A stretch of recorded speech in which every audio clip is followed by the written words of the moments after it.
What's up, everybody? Welcome back to another episode of Driving with Sage. And this episode, I wanted to talk about how I almost lost it all dealing with the wrong woman and how choosing the wrong mate could destroy your life. So, um, around 2000, I ain't even gonna lie, around 2018, um, I just went on a crazy roller coaster of just doing crazy things, right? So I've never been the type of guy to date or deal with multiple women at one time. So all my life I've been the kind of guy to be in relationships. So I'll get in a relationship, be in a relationship for a long period of time, and then that relationship would end, and then I'd find another relationship. Well, I got to a point and around 2017, um, where I had enough, where I felt like, you know what, I keep getting dealt a bad hand dealing with women, and I just essentially became a player. So, um, I was dealing with about four or five women at one time. Um, all of them in my area. One lived in Chicago, and it just turned out really badly, right? So, um, and this comes from a man that's very monogamous. I'm a monogamous person, but I got to a point where I was like, you know what, man, I'm sick of being the good guy and getting the short end of the stick.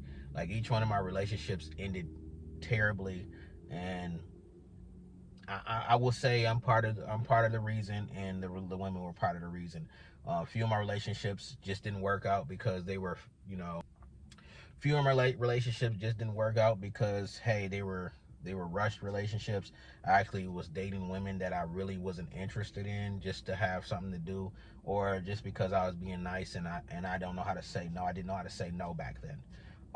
And I've been like that my whole life. Like I'll talk to someone or date someone knowing that I'm not really attracted to them like that. Just to, just because it was hard for me to say no to that person.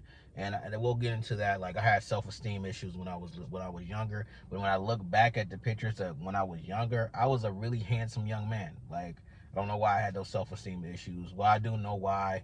There was a few things that happened in my life that had me doubting my looks and self-esteem. People used to talk bad about me or roast me about my lips and how short I was and things like that. And then come, fast forward some years later, the women loved the lips, and you know what I'm saying, the shortness didn't matter. So, um, but yeah, so 2017 to 2018, I was dealing with multiple women, um, and it got to a point where uh, one of the women I was dealing with got pregnant, and I was like, man, as a man, my dad was never there, so I always try to make sure I be there for my children. Like I have three kids, um, unfortunately, three different baby mamas. Each one of the relationships were long-term relationships, so it's not like I had kids with women and just didn't try to make it work out. I actually had kids with women that I ended up being like staying in relationships with. My daughter's mom, I was with her for about 5 6 years, um, and my daughter's 19 now. My oldest son's mom, I was with her for 2 years, um, and then my youngest son's mom, which is the woman I'm talking about now, that basically almost destroyed my life. I was with her basically for a year and a half after I found out she was pregnant, trying to make it work out. And Lord knows it was an uphill battle dealing with this woman. Overall, I wouldn't take anything back that happened to me because it taught me a lesson and it made me a better person. So, yeah, in 2018, I found out my youngest son's mom was pregnant. I basically cut off the other four women I was dealing with. I let them know, like, hey, I got a kid on the way.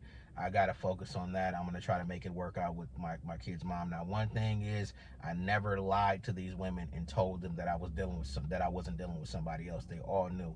I don't play those games. Like, if I'm going to be transparent with each one of these women. But, and they were fine with it. But, um, But yeah, I ended up trying to make things work with his mom. During You find out who a person is when you start living with them, right?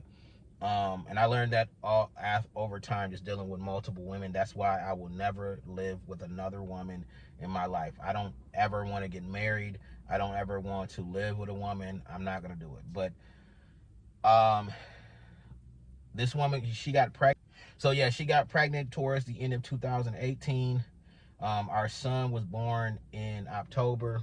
Um, before I found out she was pregnant, I actually had cut her off because I was like, yo, this girl is crazy. I don't have time for it. And I wasn't talking to her. I'm like, I dodged that bullet. I'm not going to deal with this chick. And then she inboxed me on Facebook with a pregnancy test showing me that she was pregnant. And I was like, you know what? I got to do what I got to do as a man. So right at the after our son was born, in October 11th, it was of 2019. A couple months later, we go into COVID. We go into lockdown, and this woman spent 7 months at my home and did nothing. She did absolutely nothing. Like, I understand, the first few months, you're healing from the baby and things like that, but she actually absolutely did nothing. She didn't cook.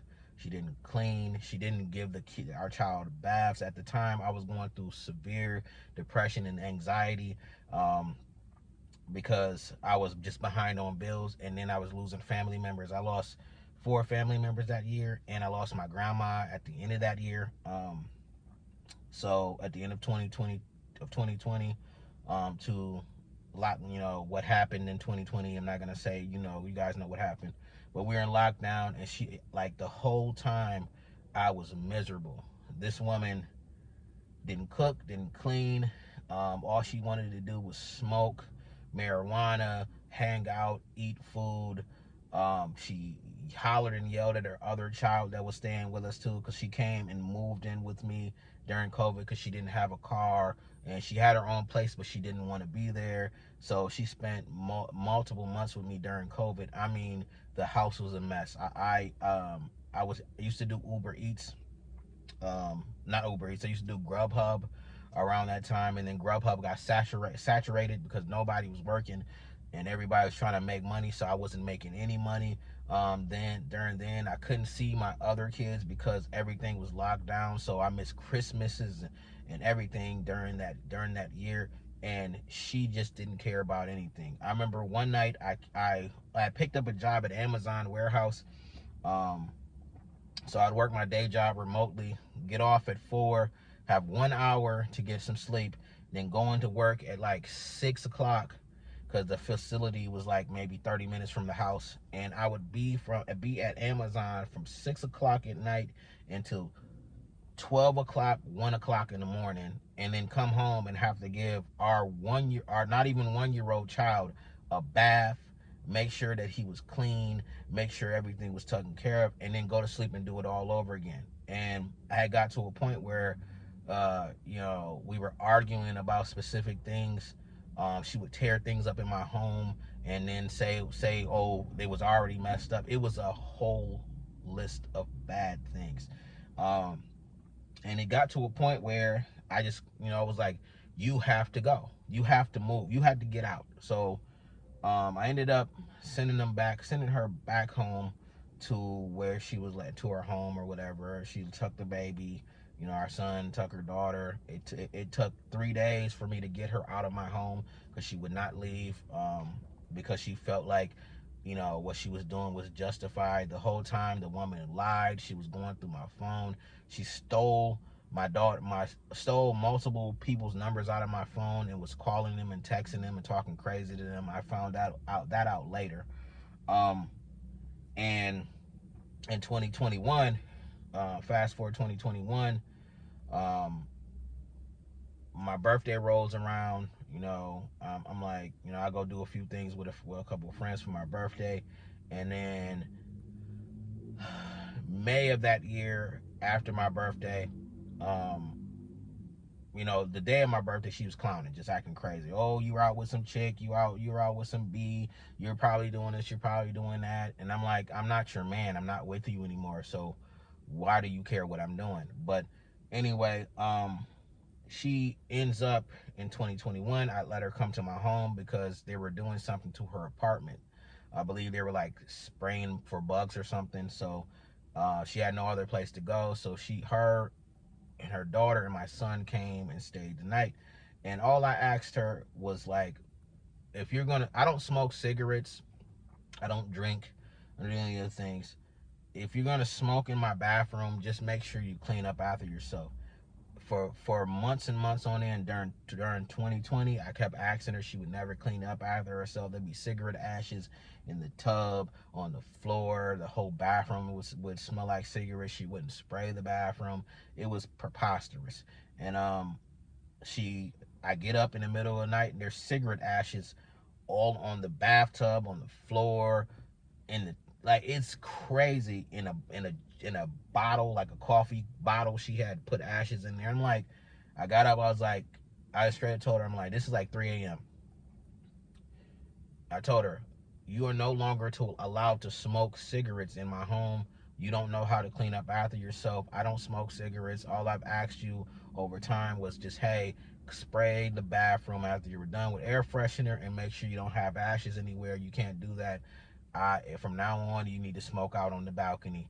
And this turned into a rage argument of her calling me out of my name, telling me I'm acting feminine, all these things, just raging out. And I just straight up told her, I'm like, when you get up in the morning, you can leave. Just get up in the morning and leave. I don't want to argue with you. Just get up and leave in the morning. And I let it go. The next day I go work at my computer, and it had to be God. But God told me to pay my bills.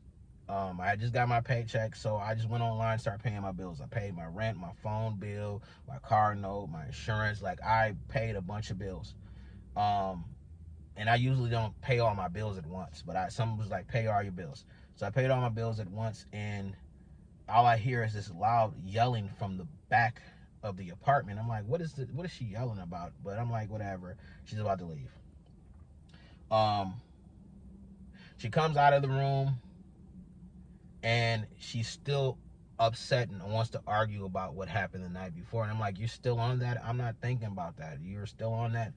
This turns into her rage yelling in my home. Rage yelling. Just, you this and you that and this, that. And I'm like, you're still on that? I'm not on that. Like, I'm not on that. Like, I'm gonna leave. I'm gonna leave. When I get back, don't be here. Don't be here. Just leave. I'm gonna let you do what you do. I go to the door, open the door. Next thing you know, she's calling my other kids out of their name, calling my oldest son a B. He's not even there. Like, I don't know why or what her issue was with my oldest son, calling my kids ugly and things like that. And I turned to address her about it, and she claws my face. Now, after clawing my face, I'm like, okay, this girl has lost her mind. The door's wide open. My neighbor can see everything. So my neighbor ended up opening, like, you can see everything in the doorway because the hallway doors are right across from each other. So my neighbor got his door open. He can hear and see everything. And I'm in there. She's significantly bigger than me. She's not a small lady. Like, she's not fat. She's not fat, but she's a little bit taller than me, and she's, of course, has a little bit more weight than me. I'm not a big guy. And I'm restraining her. I restrain her, put her on the wall, like, hey, you need to calm down. Her daughter comes out screaming, so now we got the kids involved, and I'm like, I look down at her daughter and like, hey, I'm leaving. Just get out of my house before I get back. I leave. On my way leaving, she's texting me all these things. You didn't have to hit me and all this other. And I'm like, I don't know what you're talking about. I didn't put my hands on you. You clawed my face, things like that. And then I come back to my home an hour later. She's packed up all her stuff, stole money out of my kids, stole all of my son's money out of his piggy bank for herself. So she stole all the money that I was saving for my son. And then next thing you know, I hear a knock on the door. I'm on the phone with my sister. I hear a knock on the door. Boom, boom, boom, boom, boom, boom, boom. It's the cops. Now, she took it up on herself to go to leave and go drive to the police station and make a police report saying that I put my hands on her when all I did was restrain her. Now, this turned into the cops coming to my house, and of course, I'm an honest person. I'm not gonna lie. I told them, like, she clawed my face. I restrained her by pushing her against the wall, holding her against the wall. The cops could see the claw marks on my face. Apparently, she did something to her body where she had bruises or whatever. So I'm sure she like probably scratched herself or did something in areas of her body to make it seem like I did, like I hurt her or something. Um, and I ended up getting arrested. So I live in Wisconsin. I don't have any family members here. So nobody knows what's going on but my sister, and she lives in Michigan. My other kid's mom doesn't know what's going on, none of those things. So fast forward, I end up in jail. I'm thinking I'm gonna be able to bond out for $400. My bond ended up being $4,000 to get out of jail, and I spent 11 days in jail trying to get out. I had the money, like I went to, the little hearing or whatever, and it was like $400 to get out.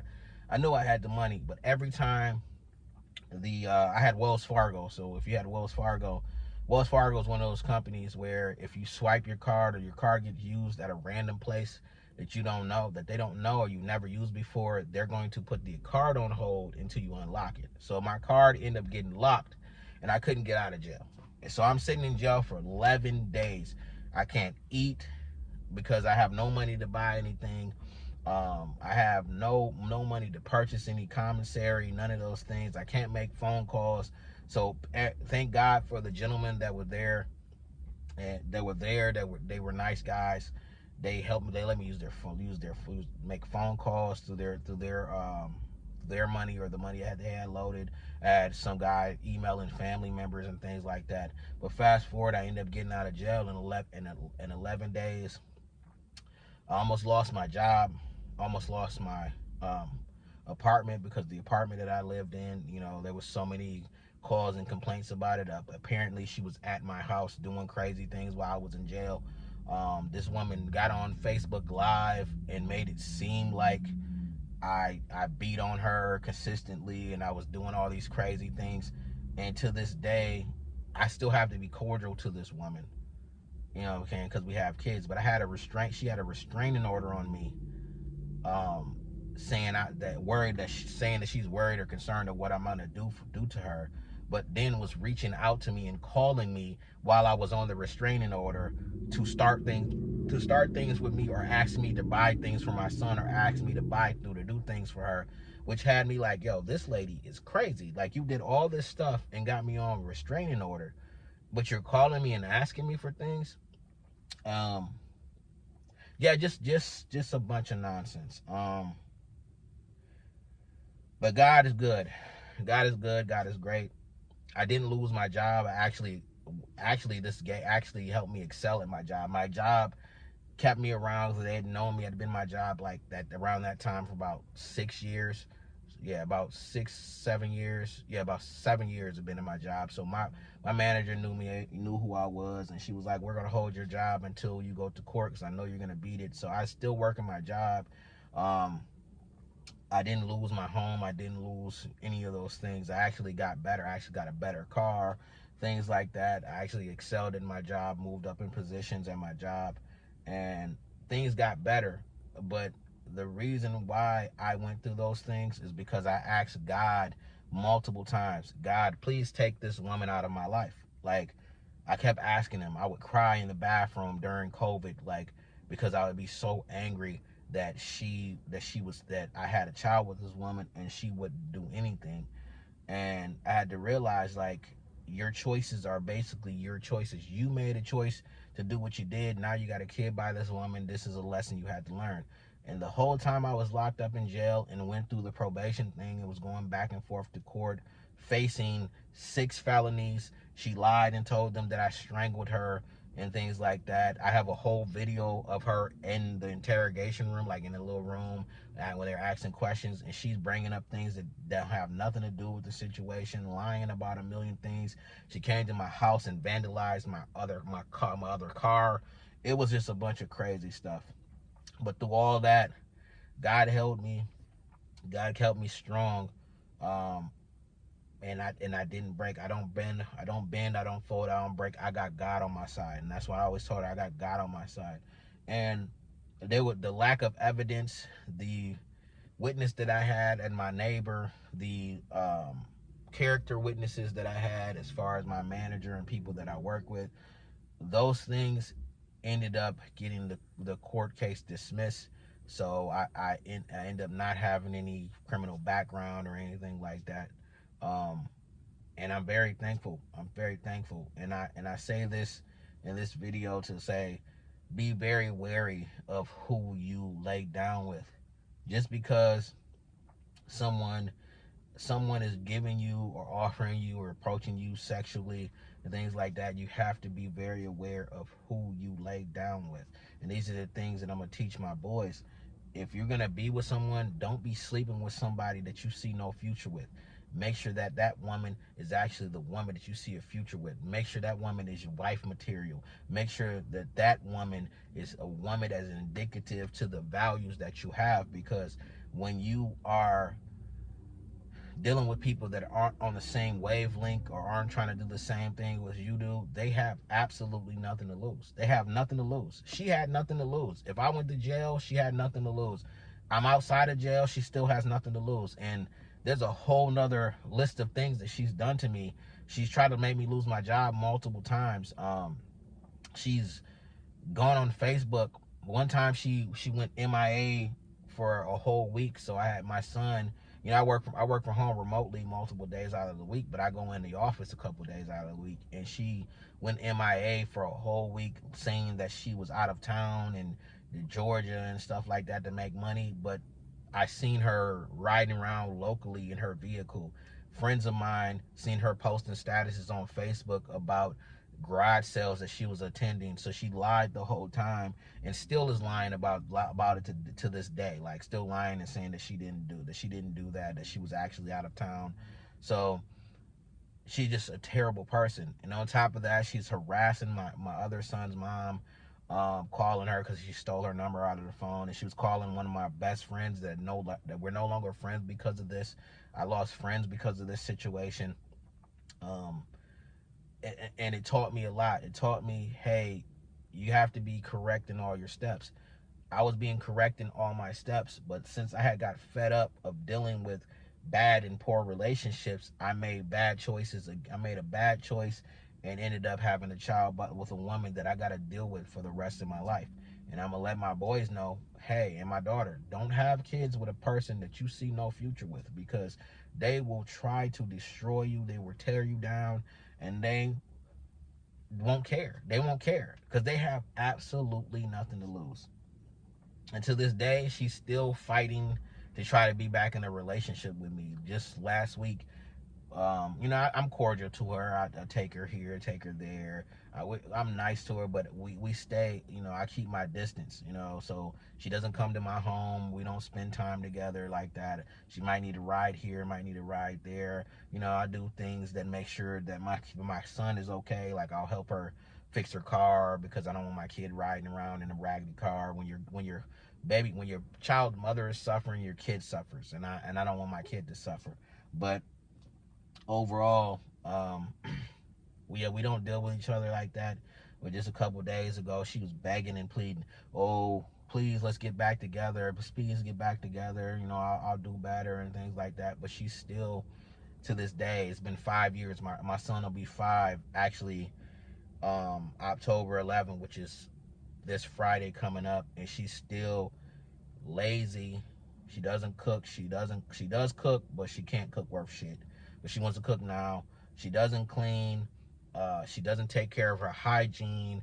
All she does is argue all day, yelling with her kids. She calls me to start arguments. She smokes weed all day. She wants to hang out. She has absolutely no goals, and it's been 5 years. And I'm not the same person I was 5 years ago, and I'm not the same person. You know, I'm always growing. So, um, but I say this to say this: if you are dealing with someone that you see no future with, don't do it. Those people will destroy you. They will absolutely destroy you because they have nothing to lose. and everything to gain with you failing. People, what we have to learn nowadays is that people only care about themselves and nobody else. They don't care how things affect anybody else. They don't care how it affects other people's kids. They don't care. They just move off emotions. So yeah, that's my story. um that's my story. I was facing 5 years in prison over lies that a woman told, that I had a woman that I had a child with, and I still got to deal with this to this day. I got 13 more years to deal with her on the raising our child, stage of life. You know what I'm saying? But after our kid is born, um, I just don't see myself having any interactions with her. It's hard to interact with her without her trying to get sexual or with her trying to come back into my life. And I refuse to let that nonsense come back, especially with a person that's still on the same nonsense, still disrespecting me every day, still talking crazy to me every day, still not trying to get a job, still don't take care of her personal hygiene, doesn't do things that she's supposed to do. She does nothing for our son and complains about it, complains about what I do for him. It's a crazy situation, but it is what it is. I made the choice, and I made my bed, and I gotta lay in it. So I'm laying in this bed, but I'm doing what I gotta do. But this video was just breaking down how I almost lost everything that I had over choosing the wrong partner or making the wrong choices. So I hope this helps out anybody. I know that I'm sure there's other people that have this kind of story, but yeah, that's my story of almost losing everything. All right, guys, if you like stuck content like this, like, comment, and subscribe. Until next time, you are driving with Sage.